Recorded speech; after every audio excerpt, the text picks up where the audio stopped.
గణతంత్ర దినోత్సవ వేళ కేంద్ర ప్రభుత్వం పద్మ పురస్కారాలను ప్రకటించింది. వివిధ రంగాల్లో విశేష సేవలందించిన వారిని ఈ ప్రతిష్టాత్మక అవార్డులకు ఎంపిక చేసింది.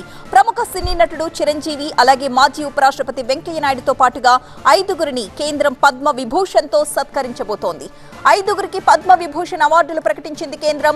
మెగాస్టార్ చిరంజీవికి పద్మ విభూషణ్, కళారంగంతో పాటు చిరంజీవి సామాజిక సేవకు గుర్తింపునిస్తూ మాజీ ఉపరాష్ట్రపతి వెంకయ్య నాయుడుకి కూడా పద్మ విభూషణ్, నటి వైజయంతిమాలకు పద్మ విభూషణ్, పద్మా సుబ్రహ్మణ్యానికి పద్మ విభూషణ్ అవార్డులు వరించాయి. మొత్తం 5గురికి ఈ పద్మ విభూషణ్ అవార్డులు వరించాయి. తెలంగాణ వారికి పద్మశ్రీ అవార్డులు. వారిలో వేలు ఆనందాచారి స్థపతి కళాకారుడు, అలాగే దాసరి కొండప్ప బుర్రవీణ వాయిద్యకారుడు, గడ్డం సమ్మయ్య యక్షగాన కళాకారుడు, ఈ ముగ్గురికి కూడా పద్మశ్రీ అవార్డులు వరించాయి. తెలుగు వారిలో ముగ్గురికి, ఆంధ్రప్రదేశ్ తెలంగాణ రాష్ట్రాలకు సంబంధించిన ఈ ముగ్గురికి పద్మశ్రీ అవార్డులు వరించాయి. కురెళ్ళ విఠలాచార్య సాహితీవేత్త, ఏపీ నుంచి ఒకరికి పద్మశ్రీ అవార్డు. డి మహేశ్వరి, ఉమామహేశ్వరి హరికథా కళాకారిణి ఈవిడిని కూడా పద్మశ్రీ అవార్డు వరించింది. మొత్తంగా తెలుగు రాష్ట్రాల నుంచి ముగ్గురికి పద్మశ్రీ అవార్డులు ఇచ్చారు. మెగాస్టార్ చిరంజీవిని మరో అత్యున్నత పురస్కారం వరించింది. గణతంత్ర దినోత్సవం సందర్భంగా ప్రకటించే పద్మ అవార్డుల జాబితాలో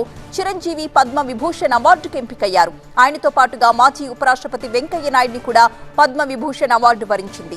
ఇప్పటికే చిరంజీవి సినీ రాజకీయ రంగానికి చేసిన సేవలకు గాను పద్మభూషణ్ అవార్డుతో గౌరవించడం జరిగింది. అయితే కరోనా లాక్డౌన్ సమయంలో సినీ కార్మికులతో పాటు సామాన్యుల్ని కూడా ఆదుకోవడానికి చిరంజీవి ముందుకొచ్చారు. ఆయన చేసిన సేవల్ని గుర్తించి మోదీ ప్రభుత్వం చిరుని పద్మ విభూషణ్తో సత్కరించబోతోంది. కరోనా కష్ట సమయంలో వేల మంది సినీ కార్మికులను చిరంజీవి ఎంతగానో సేవ చేశారు, వారిని ఆదుకున్నారు. సిసిసి పేరుతో ఉపాధిని కోల్పోయిన సినీ కార్మికులకు నిత్యావసరాల్ని అందజేశారు. ఉచిత ఆరోగ్య పరీక్షలు చేయించారు వారికి. అలాగే అంబులెన్స్, ఆక్సిజన్ సదుపాయాల్ని కల్పించారు. 2006లో కాంగ్రెస్ ప్రభుత్వ హయాంలో చిరంజీవి పద్మభూషణ్ అవార్డును అందుకున్నారు. మళ్లీ ఇప్పుడు బీజేపీ ప్రభుత్వం ఆయన్ని పద్మ విభూషణ్తో సత్కరించబోతోంది. ఇక ఇటీవలే మరణించిన తమిళ నటుడు కెప్టెన్ విజయకాంత్కు పద్మభూషణ్ అవార్డును ప్రకటించింది కేంద్రం.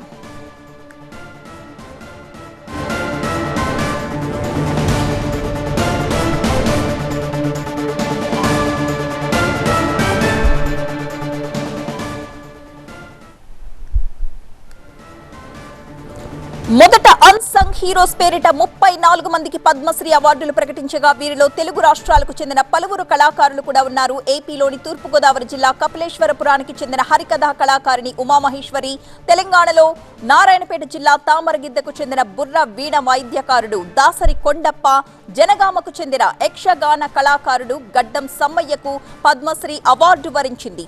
పద్మశ్రీ అవార్డుల జాబితా విడుదలైనప్పటికీ పద్మ విభూషణ్, పద్మభూషణ్ అవార్డులు కొద్దిసేపటి క్రితం వరకు కూడా సస్పెన్స్ గానే ఉన్నాయి. ప్రస్తుతం పద్మ విభూషణ్ అవార్డును అందుకున్నారు చిరంజీవి. ఈ అవార్డు ఆయన్ని వరించింది. మాజీ ఉపరాష్ట్రపతి వెంకయ్య నాయుడిని కూడా పద్మ విభూషణ్ అవార్డు వరించింది. 5గురికి పద్మ విభూషణ్ అవార్డులు ప్రకటించింది కేంద్రం. మెగాస్టార్ చిరంజీవికి పద్మ విభూషణ్తో సత్కరించబోతోంది. కళారంగంతో పాటు చిరంజీవి సామాజిక సేవను గుర్తించి ఈ అవార్డును ఇవ్వడం జరిగింది. మాజీ ఉపరాష్ట్రపతి వెంకయ్య నాయుడికి కూడా పద్మ విభూషణ్ వరించింది. నటి వైజయంతిమాలకు పద్మ విభూషణ్, పద్మా సుబ్రహ్మణ్యంకు పద్మ విభూషణ్ అవార్డులు ప్రకటించారు. తెలంగాణ వారికి పద్మశ్రీ అవార్డులు.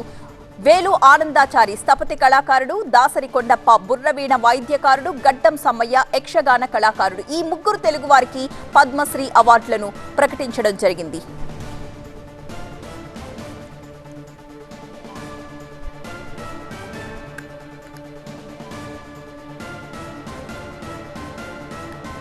ఇక ఇటీవల మరణించిన తమిళ నటుడు కెప్టెన్ విజయకాంత్కు పద్మభూషణ్ అవార్డును ప్రకటించింది కేంద్రం.